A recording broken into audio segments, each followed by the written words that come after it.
ایک چیز یاد آئی.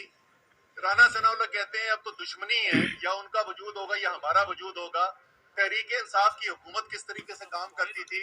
رانا ثناءاللہ کے خلاف مقدمہ آیا, کابینہ میں اس کی بحث ہوئی, اور اس بحث میں مجھے آج تک یاد ہے فواد چودھری نے اور مزید ہمارے جو ساتھی تھے انہوں نے سخت ترین سوالات کیے باوردی جرنیل صاحب سے کہ یہ جو آپ رانا ثناءاللہ کے اوپر الزام لگا رہے ہیں ہم اس سے مطمئن نہیں ہو رہے. رانا صاحب تحریک انصاف ایسے کام کرتی تھی. یہ آنے والا ہفتہ جو ہے یہ ہفتہ پاکستان کی تاریخ کے لیے میرے خیال میں ایک موڑ ثابت ہوگا. مجھے یقین ہے کہ سپریم کورٹ پاکستان کی اعلیٰ عدلیہ جو ہے وہ کوئی 1950 والی عدلیہ نہیں ہے, نہ یہ 1950 والا پاکستان ہے. اور وہ جو کہتے ہیں کہ جسٹس منیر مومنٹ نہیں ہونے والا, یہ عدلیہ اپنے آپ کو آئین کا دفاع کرتے ہوئے نظر آئے گی ہم سب کو.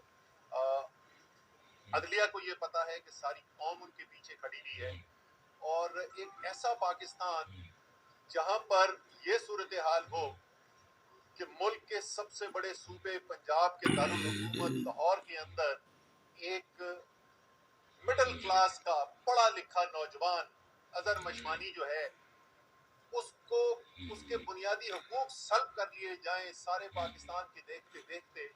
اگر وہ کوئی ایسی بات کر رہا ہے جو آپ کو پسند نہیں ہے, آپ دلیل سے جواب دیں, آپ مقابلہ کریں اس کی دلیل کا, اس کی منطق کا. آپ کے خیال میں اس نے قانون کی خلاف ورزی میں کوئی بات کی ہے تو آپ قانون کے تحت اس کے خلاف کارروائی کریں, اپنے الزامات لگائیں, پرچہ کٹائیں. یہ کون سا پاکستان ہے کہ لاہور کے اندر جیسے میں نے کہا ایک پڑھا لکھا نوجوان جو ہے وہ اغوا کر لیا جائے اور یہی نہ پتا چلے کہ کون اٹھا کے لے گیا ہے, کیوں اٹھا کے لے گیا ہے. شاہد حسین اوورسیز پاکستانی, اس کو اٹھا کے لے جائیں, یہی نہ پتا چلے کہ اس کے اوپر الزام کیا ہے, کس نے اٹھایا ہے, اس کو وہ پتا نہ چلے. حسان نیازی کو آپ یہاں پر اٹھائیں, وہ بیٹھا ہوا ATC کی عدالت میں, دہشت گردی کی عدالت میں اس کے ساتھ بیٹھا ہوا تھا وہاں پہ.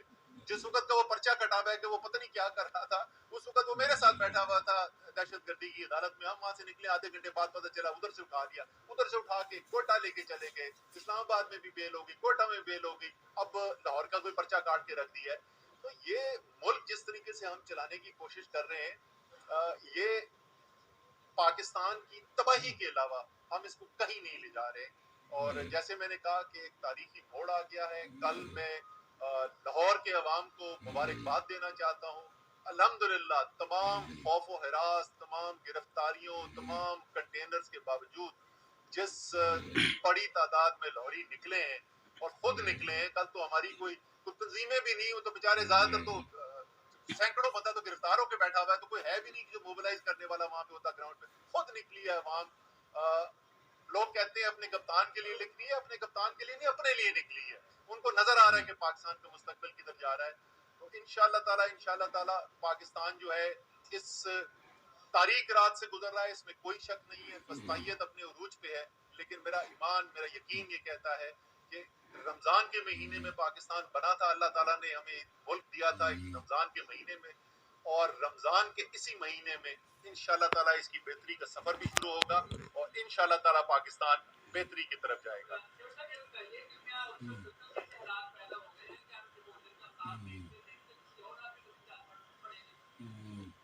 دیکھیں اس وقت مینڈیٹ تو نہیں مانا جا رہا. جب مینڈیٹ نہیں مانا جاتا تو اس کو ہم یہی کہتے ہیں کہ یہ 1970 میں بھی یہی حالات تھے. تو اللہ نہ کرے کہ وہ حالات ہوں. اس وقت فرق صرف یہ ہے کہ عمران خان ایک نیشنل پارٹی اور نیشنل ایجنڈا کے ساتھ چل رہے ہیں. اور اگر آج عمران خان, اگر آج ہم سری لنکا نہیں بنے یا آج ہم ایران نہیں بنے تو وہ صرف تحریک انصاف کی وجہ سے نہیں بنے. اگر آج پاکستان کے حالات جو ہیں وہ آئین کے اندر ہیں تو صرف اس لیے ہے کہ عمران خان پاکستان کو لیڈ کر رہا ہے, جو پاکستان میں فساد سے بچا رہا ہے. ادروائز تو لوگ تو تنگ ہیں, لوگ تو کہتے ہیں ہم انقلاب کی طرف بڑھیں.